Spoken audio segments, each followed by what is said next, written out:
Okay, so I'm going to try this again because somehow I accidentally wound up stopping the video, but thankfully I hadn't opened the package yet.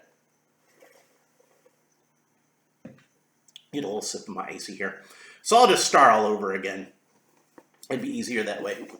So what I have here for us to open today is the Wind Raider from Masters of the Universe Origins.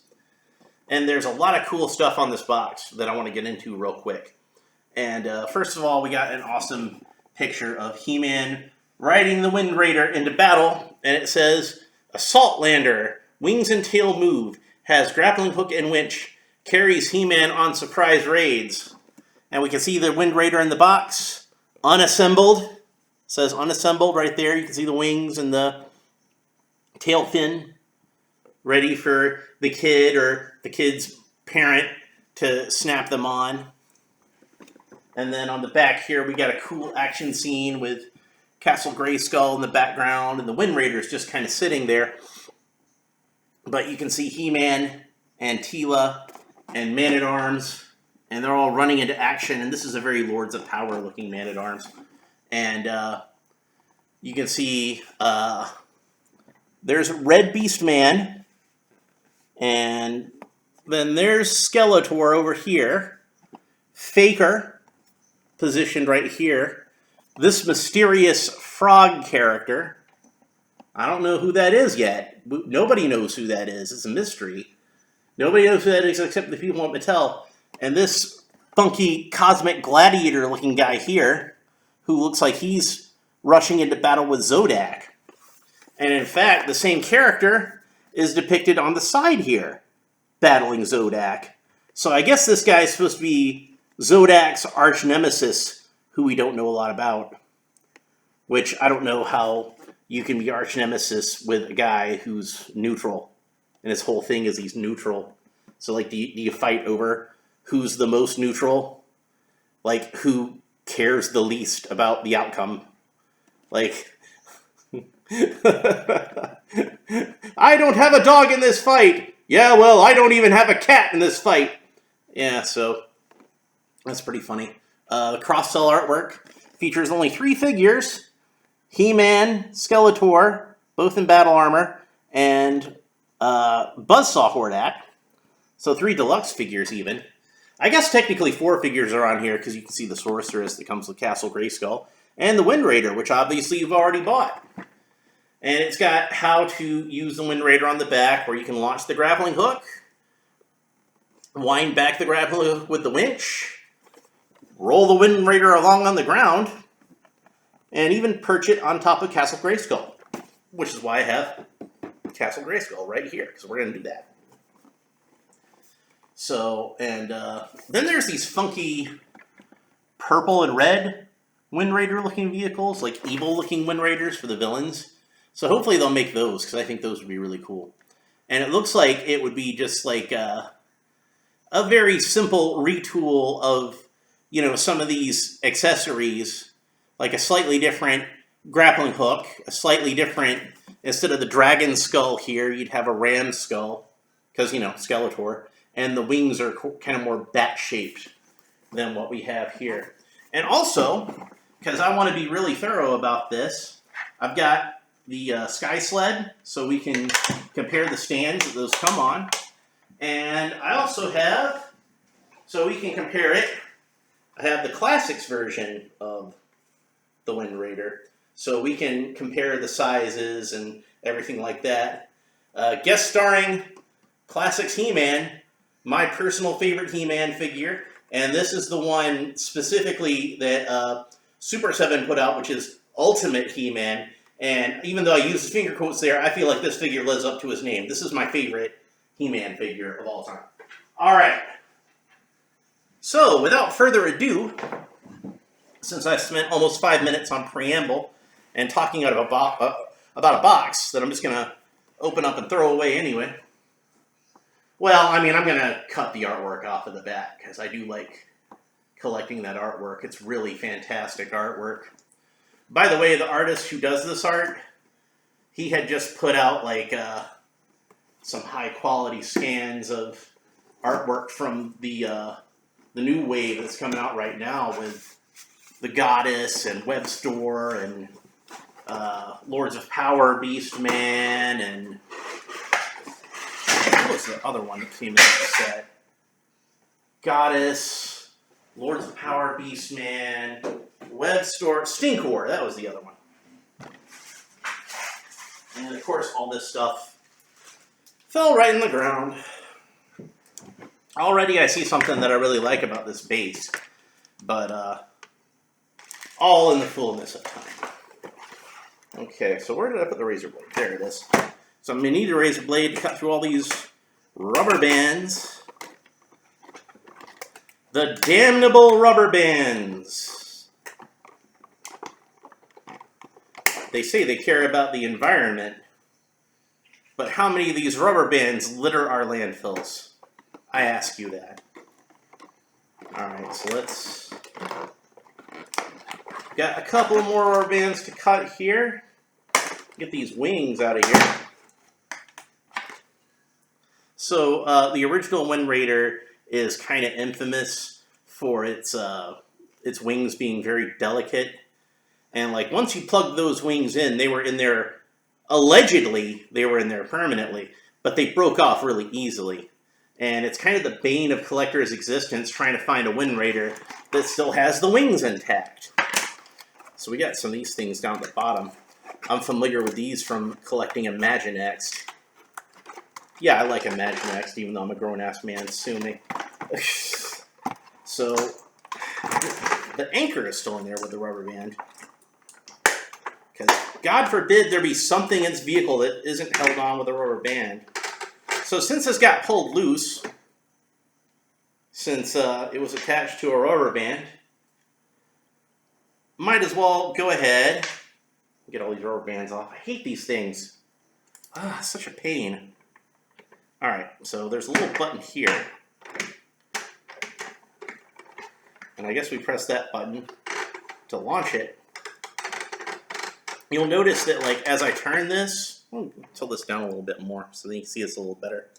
As I'm turning this, you know, it'll reel in the grappling hook, but if I hold it, see how it spins without the grappling hook being pulled in? So you can't pull it in too far, is what I'm saying. Now, the Classics one had where you could push and pull this up and down and kind of lock it into place, but I don't think this one has that.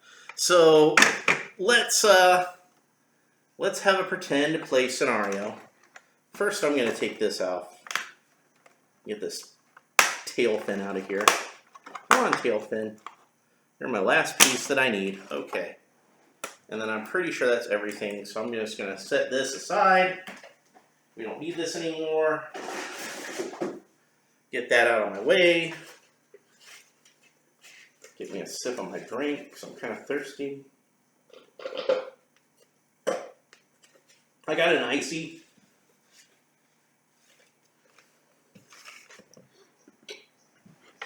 Got an icy while I was driving home, but it's gotten to that point where, you know, like, you're either all going to get, like, a mouthful of frozen ice, like, just with no syrup in it whatsoever, or you're just going to get a mouthful of syrup, where it's kind of separated.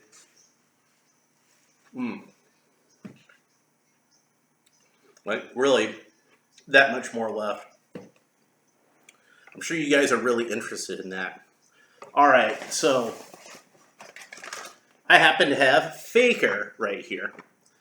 Funny thing, when I posted a picture of Faker on Facebook, because I was excited to finally have Faker, my friend Kitty saw him and was like, how do you know which one's He-Man and which one's Faker? And I posted a close-up picture of He-Man's head and Faker's head, and I said, He-Man has prettier eyelashes. She said, that's true. So that was pretty funny. So anyway, let's see if we can, how powerful this thing is. I want to see if it's powerful enough to knock over a figure. Might as well use Faker since I have him handy. Nope, not quite. Faker is just too powerful, kids. But let's see, we can plug this back in and then wind up the rope again. So there we go. I do wish this had a way to click into place, because it seems like the sort of thing to me, like as a kid's playing with it, this thing's just going to get twisted all around. And I know when I was a kid, I had like serious, like almost like ADD about this thing staying straight. And it got on my nerves when it was... The Classics one has a way to click it in. And here's those wheels they were talking about. So, and they're colored in clear. So it almost kind of gives it the illusion, I guess, like it's hovering just off the ground like a land speeder. Alright, so let's go ahead and we're going to pop these wings in. There we go. And it looks like it should pull right out, yeah. So that way it's not going to break off like the old ones. That's a nice, thick, sturdy pylon there. That's a nice peg that's going to be solid. Kids are going to have a hard time breaking that. But at the same time, it actually does come out. So, and as noted on the package, you can twist and turn these wings around any which way you want to. And then the last piece we put on is the tail fin.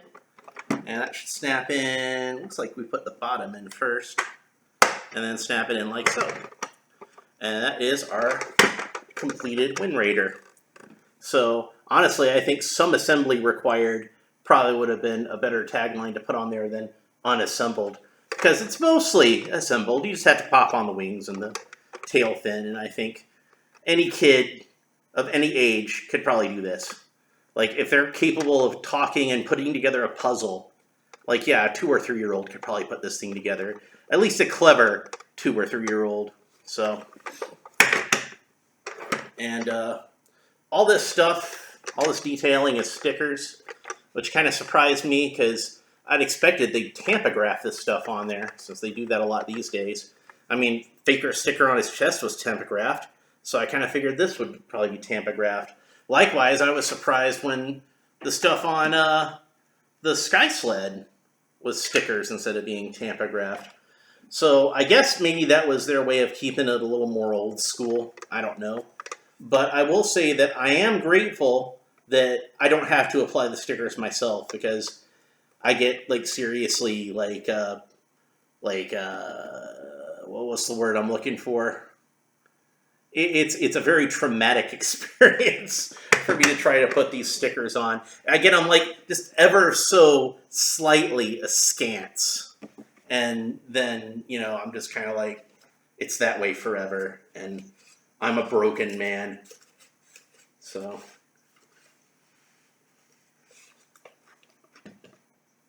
I just want my toys to look absolutely perfect. And I don't think that's too much for me to ask, is it? No. No, my toys should look absolutely perfect. So what I'm going to do now is I'm going to assemble the hover stand for my Wind Raider. And then we're going to have some fun comparing it to the one that comes with the Battle Ram, the Sky Sled, if you want to get technical about it. I still call it a Battle Ram. Usually in the old mini comics, when he was flying just this part of it, they'd call it a Battle Ram. So I still just call it a Battle Ram. So obviously this one is a little more complex than the one that came with the Sky Sled. And honestly, this was a big part of the reason I bought this vehicle, because I thought this was really cool.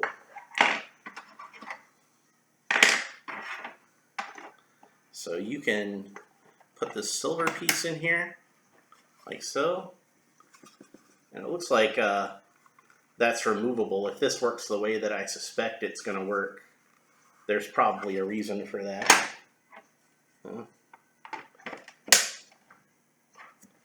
Alright, am I putting this together right? Let's double check with the instructions. Yeah, it looks like I'm putting it together right. And then you've got this display monitor here, and that should snap right in there, like so. Wow, that sounded harsh. Ah, that is a tight fit. That ain't coming out. That's in there forever, kids. So once you put that in there, that monitor display, that's in there for good. All right, now let's turn this back down here a little ways. We're going to go back to concentrating on the toy for a little bit, rather than my ugly mug. All right, so there is what the toy looks like on its display stand. And let's go ahead and, just for funsies, we're going to take off He-Man's shield and axe that I had in his hands. Because this is my Savage He-Man. This is my Ular. So this ain't Prince Adam. He don't get the power sword. He has a half one that he carries around sometimes, but I just had him with the shield and the axe this time. So we can fit He-Man into the cockpit, and he fits in there rather easily. And there's two little grips here for him to hold on to. And they do look like they're narrower than the ones that came on the Sky Sled. And it's a very roomy fit in the cockpit. He goes in there rather easily. It's almost too roomy. So you definitely want him to grab a hold of these grips, because that'll keep him from sliding around too much in there. I'd seen where somebody had even taken Teela and kind of sat her in there with him. It's like they're on a date or something.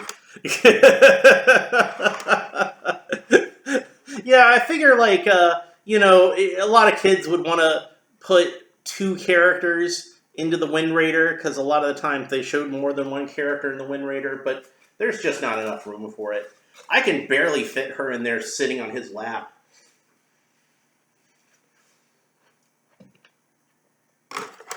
And I don't think I could fit another male figure in there if that's what you're into.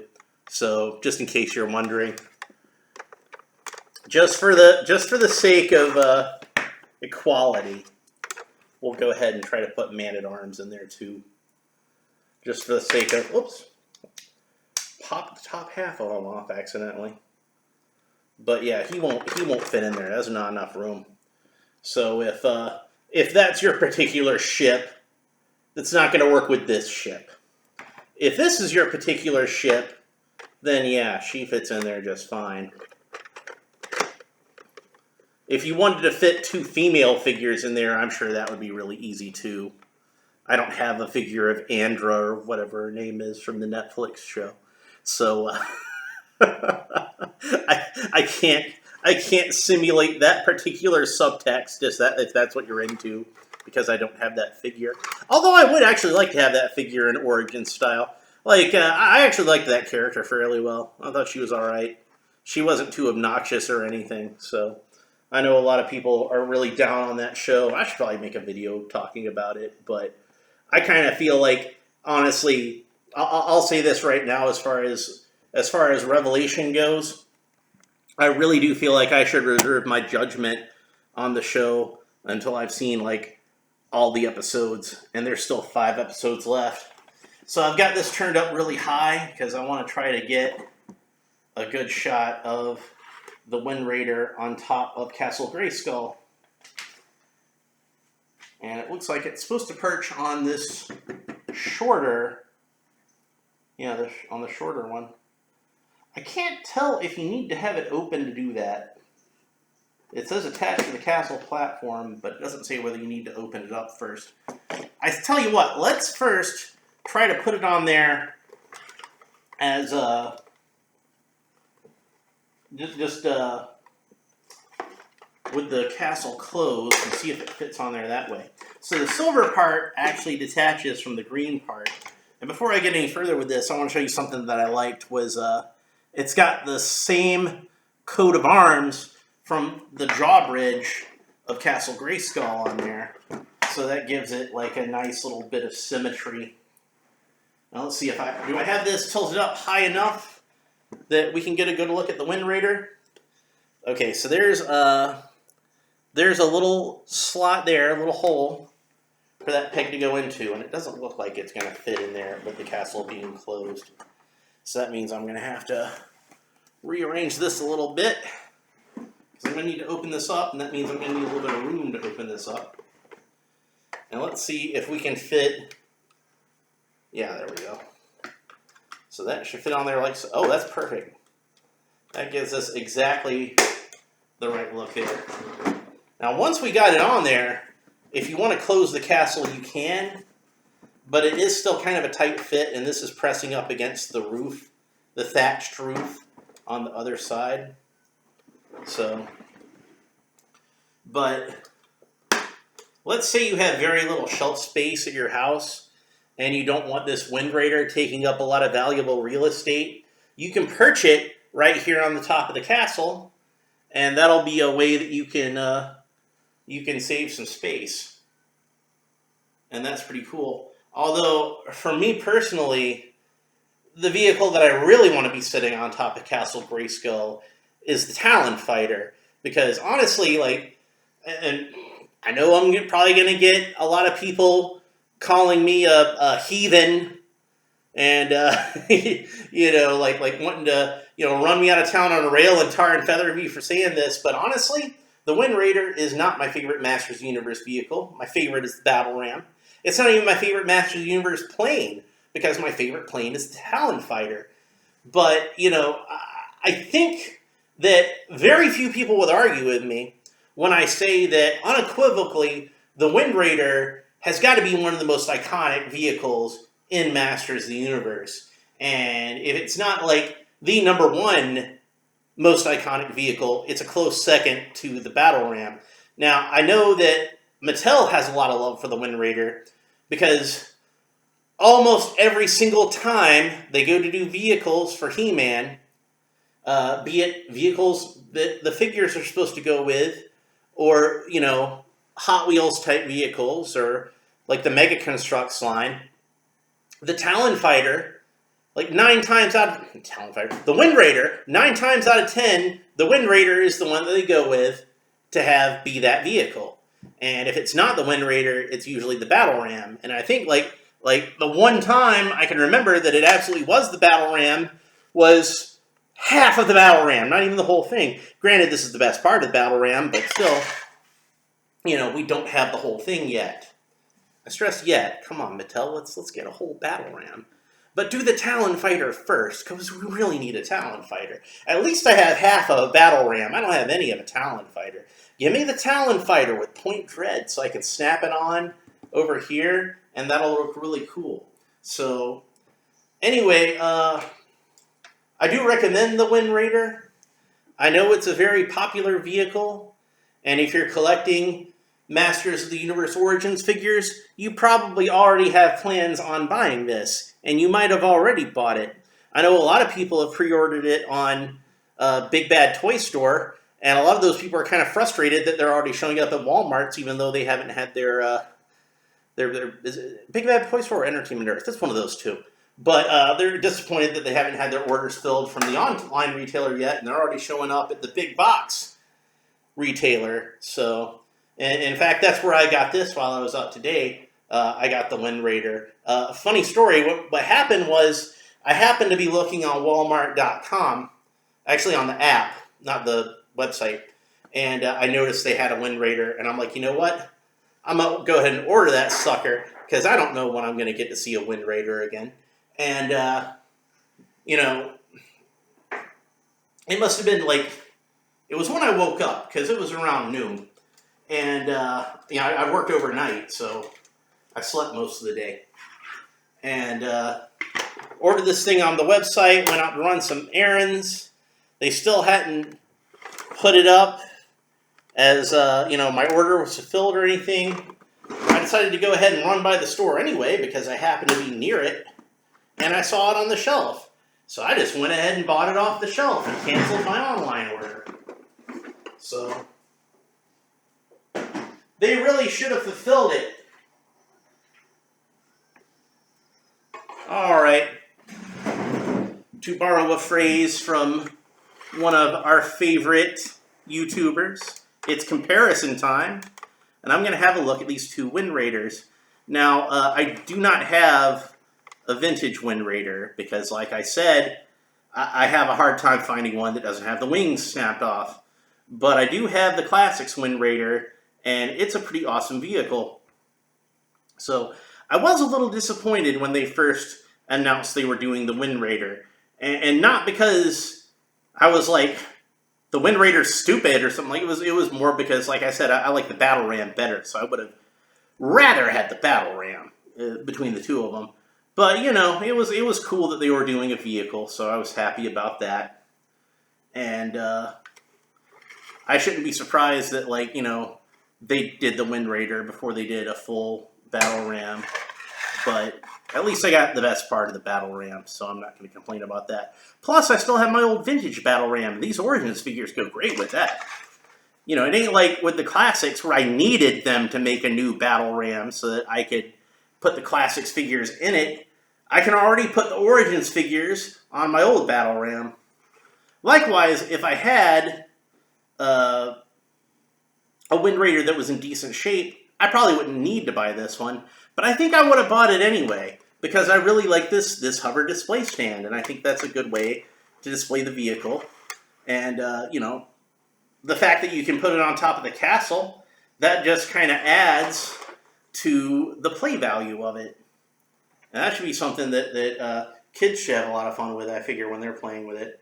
So one thing I want to say right off the bat, since I'm already thinking about it, is that the base of this one is way better than the base of the Classics version. Because the base of the Classics version, you know, it does its job as a base. Obviously, it holds the vehicle up, you know, gives it a nice, you know, flying sort of action pose. You can turn it various ways and display it in various ways. You can even kind of turn it that way and have it kind of flying in at an angle.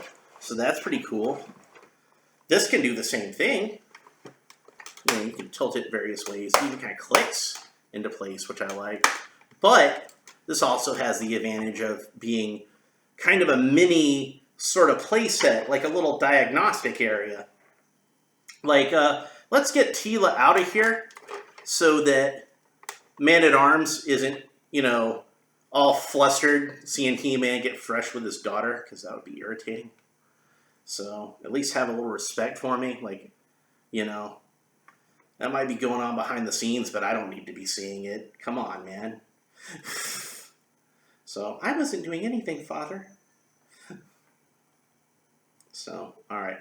So, you know, we can have Man-at-Arms over here at this little computer diagnostic center. I wish they had made this a little taller, because then, you know, Man-at-Arms could actually be like typing something into it. But it could just be like some kind of display or something. So, you know, as he's working on the computer, he's got this diagnostic computer running calculations on it, making sure that all the systems are working all right, and the power and everything like that. You know, he's standing underneath it, and I like to think that maybe the Wind Raider has some kind of like anti-grav propulsion system, so he actually can get underneath it while it's in the air without having to worry about, like, you know, setting his mustache on fire or anything like that. I'm going to go ahead and take He-Man out of here for now, because I'm sure, like, a lot of people, even though, you know, it says it takes He-Man on, you know, missions or whatever, like a lot of people do, I suppose, I really kind of more associate this vehicle with Man-at-Arms. So it does seem kind of more like the Man-at-Arms sort of color scheme with the, you know, the school bus yellow and the green. It's definitely a more dark green than the green that he actually wears. But that's fine. But yeah, Man-at-Arms looks good sitting in the Wind Raider. So that's nice. And you can see that the colors on the Classics version, even in this lighting, you can see they're a little more muted than the Origins version. The Origins toys all seem to be kind of more brightly colored. Not just more brightly colored than the Classics figures, which themselves, you know, they were trying to go for a more realistic sort of look, which meant some of the colors were a lot darker, and that you had like kind of two-tone areas where before they'd only be like one-tone area. But I think that these are obviously much brighter than the vintage He-Man figures, so they really pop on the shelves. As I pointed out before, most of these details on here are stickers, whereas most of the details on here are actually sculpted in to the vehicle and then painted. And this thing still spins around. I was thinking it locked into place, but I guess it doesn't. You can pull it up to wind it up. I think that's what it is. But this one is just kind of in there the way it is. You can also see how, like, the dragon skull on this one is sculpted to be much more obviously a dragon skull. And this is more like how it was on the vintage toy, where it's almost kind of like this abstract dragon skull. And I kind of figure that was because of the molding technology of the time. Whereas, like, molding technology has caught up with the original design by the time of Masters of the Universe Classics. So they're like, why not put all the detail into it that we can get? Why not, sculpt in all this stuff that was detailing that was originally just a sticker? Why not make the dragon skull actually look like a dragon skull instead of whatever this looks like?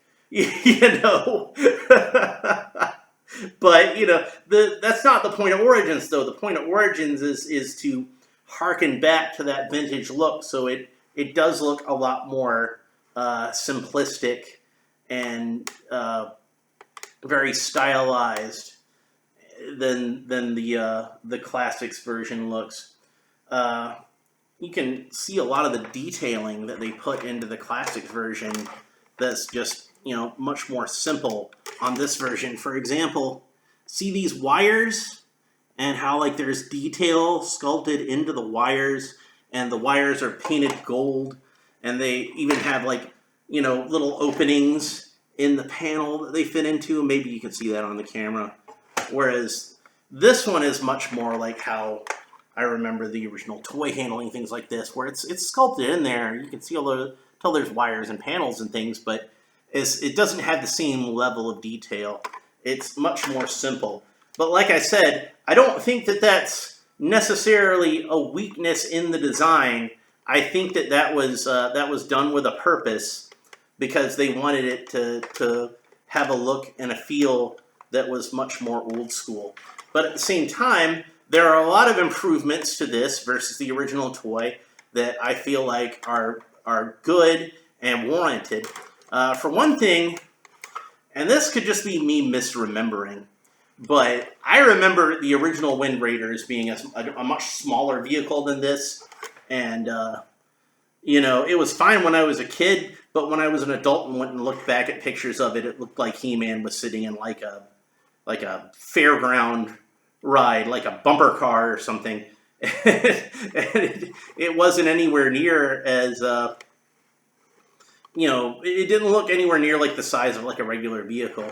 Now, the Wind Raider obviously is not the biggest vehicle in the world. I'd figure it's maybe about the size of like in this one, maybe about the size of like a Miata or something like that. Maybe a little smaller than that. It's certainly bigger than a smart car. But yeah, they did increase the size of this. I kind of feel like proportionally, in terms of comparing the height of the figures, like this versus a Classics figure, I kind of feel like they upped it so that proportionally it's about the same size as the Classics Wind Raider. Obviously, the Classics Wind Raider is bigger, but that's because it's a bigger figure. So if these figures were the same height and we scaled up this Wind Raider to match that height proportionally, you see what I'm saying? It'd be about the same size. Now, width-wise, they are about as wide. It's I don't know if you can see that, but yeah, like if we're measuring from one end of this engine to the other end of this engine, they look like they're about the same width.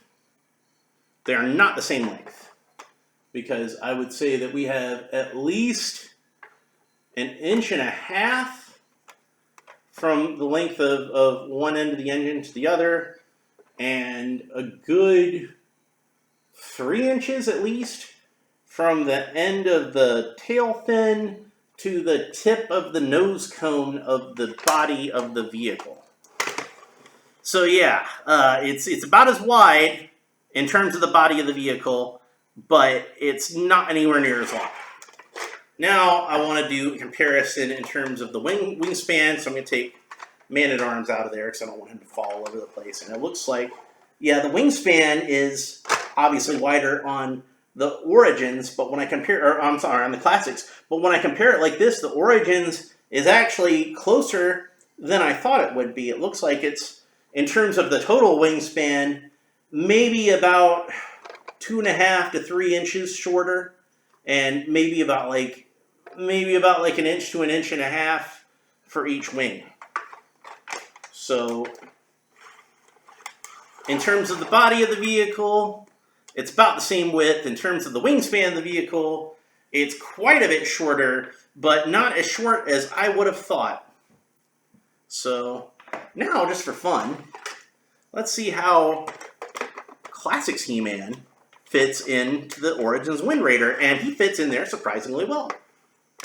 Like I said, there's a lot of room here. It's a roomy cockpit for that figure. So, if you're a collector of Classics, and you missed out on the Wind Raider, and you've been kicking yourself ever since, because now the thing's so damn expensive, well, guess what? You can go into your Walmart and pick this up off the shelf, and your Classics He-Man will fit in it.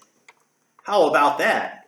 And honestly, like I was talking about how like the vintage Wind Raider I felt like was kind of an undersized vehicle for what it was, this is actually probably closer to the proportions of the vintage Wind Raider in terms of the Classics figure. And I think he looks pretty good in there. I don't know if he looks quite as good in there as he does in his bespoke vehicle. But, you know, like I said, if you missed out the first time, here's your chance to get a Classics Wind Raider that your Classics figure can fit in. And like, no modifications whatsoever. He just popped right in there. Look at that. I didn't have to make any extra room for his legs or anything like that. And he can probably grip these handles just fine, too. So, I don't like to have him grip the handles, though, because, on this one at least, because, honestly, the grip is so good on these Classics figures, I have a hard time getting them off of the vehicles. So I tend to not put the hands, like, actually gripping the vehicles. The only exception I do that with is the Sky Sled, because, you know, that's the best way for him to hold on to it. So, that pretty much, as they say, is that. That is all my thoughts that I have on this Wind Raider. And, I definitely recommend it. I think that this is a good purchase. For anybody who's collecting this line, this is a great vehicle to have. I think that adult collectors are going to enjoy it as a display piece and as a nostalgic remembrance of their childhood. And I think kids would have a lot of fun playing with this thing. You know, it's a plane for He-Man to fly around in. You know, it's got action features to it. What's not to love? And you can put Teela in there sitting on his lap. And that looks pretty sweet. So, yeah. So, yeah, that's it. That's pretty much it for this time. Hopefully soon I should have Ram Man, because that's been delayed from Amazon, but it should be here hopefully tomorrow. And, trying to think if I got any more He-Man stuff on the way besides Ram Man. But anyway, I guess we'll be surprised then, won't we? All right, thanks a lot for watching. If you enjoyed this, please like and subscribe. Comment below. Let me know what you think of the Wind Raider.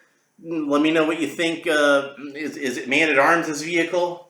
Or is it He-Man's vehicle? Is it a vehicle any of the good guys can use? Is it weird that I like to sit Teela in He-Man's lap like that? We'll talk to you next time. Bye.